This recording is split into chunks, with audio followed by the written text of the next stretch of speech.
For some time now, Becky has been craving for a bar, so I decided to make something yummy for her. My husband loves pepper in his food, so I get to make most of our meals separately from ours.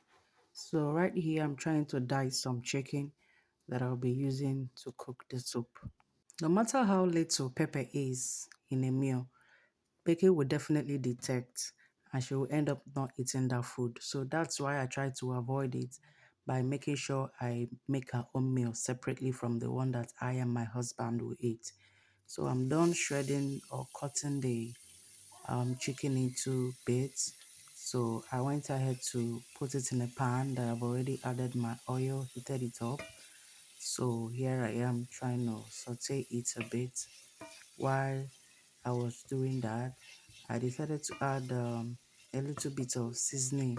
I just added something very simple. I didn't do too much. I added onion, I added seasoning cube, and I kept on stirring it together until it dried out. It was done. Becky loves chicken a lot, so you hardly see me prepare any kind of meal for her, no matter what it is, without adding chicken. You hardly, except maybe I don't have anyone left in the freezer. But if I definitely have, trust me, soup or stew or rice or mention it. Except maybe in cases like when I'm making noodles, I could just replace it with egg, yeah. So she's a lover of chicken. She loves chicken a lot. Even when I'm giving her fish, she will still be saying chicken, chicken, requesting for chicken. So this is how the chicken now looks. I added the quantity of water that's going to be enough for the soup because I really wanted this soup to be in a large quantity.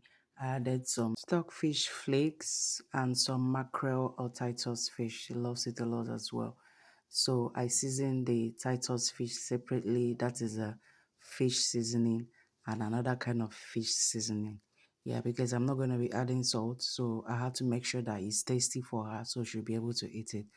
I added a little bit of chopped onions, cover it so it can cook for a while. As you know, mackerel fish or any kind of fish doesn't take time to cook. So it wasn't up to 5 minutes. I opened, flipped it so it can cook on the other side as well. So after that, I had to scoop out the Titus fish. Since it's a meal for a toddler, you don't want a fish to break into the soup and the bones scattered to avoid choking. Yeah, so I scooped it out.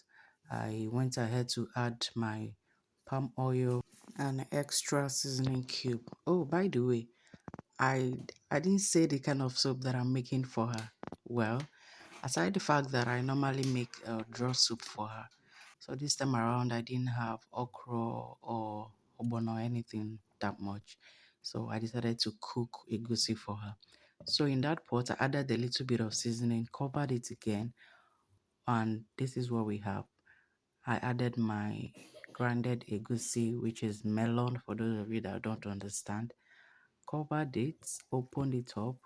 This is what we have. Making egusi soup, I've learned over the years that it requires patience, because the oil needs to cook as well. The egusi itself also needs to cook. It's not something that you just put and cover and continue. No. So after stirring everything, combining it properly, I added my crayfish, added a little bit of more water. I wanted to serve her for like a week, 2 weeks, depending on the cravings, depending on how much she eats it. Yeah. So I tested my meal and it was very okay. I added some thickener, archie thickener for her to thicken it a bit. I added the remaining part of the crayfish I covered again.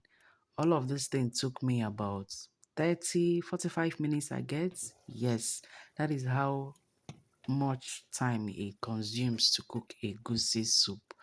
Of course, I'm not teaching you how to cook. Just do your thing the way you want to do it, okay? So this is the what the soup is looking like. So I added my deboned mackerel fish. I debone it very, very, very, very well. Now toddler get this soup. Like I don't take my chances.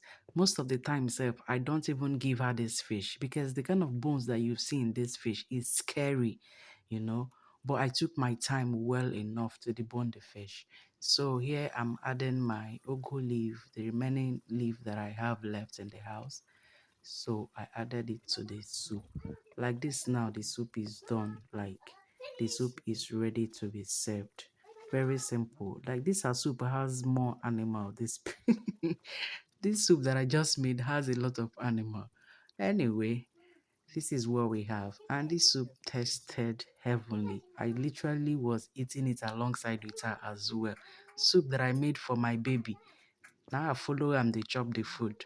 Anyway, this is the final result of what our soup looks like. Very premium, very simple, very demure, very delicious. I hope you enjoyed my video. Thank you for watching. Bye.